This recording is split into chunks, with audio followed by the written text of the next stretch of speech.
Hey guys, welcome to my channel. मैं अपने sister का वेट करने के लिए बैठी हुई थी और यहाँ पे पास में ही था एक चाट कॉर्नर। तो मैंने पहले तो आलू टिक्की चाट खाई और उसके बाद मुझे भूख थोड़ी रह गई थी और मेरा बन टिक्की खाने का मन था। यहाँ पे बर्गर मिलता है चने डाल के, लेकिन मुझे सिर्फ बन टिक्की खानी थी, उसमें चने नहीं। तो मैंने इन भैया को सारा गाइड किया कि मुझे किस टाइप की बन टिक्की चाहिए और ये हमने बहुत ही अच्छे से डिलीशियस से बन टिक्की बना के रेडी करी।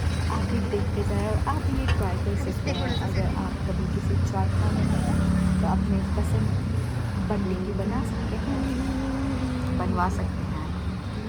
Thanks for watching. Do like, share and subscribe to my channel.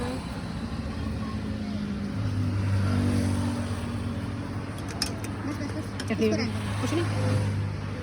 ये मीठी डालनी है तो इसको डाल दो थोड़ी सी, थोड़ी डाल दो। बस बस बस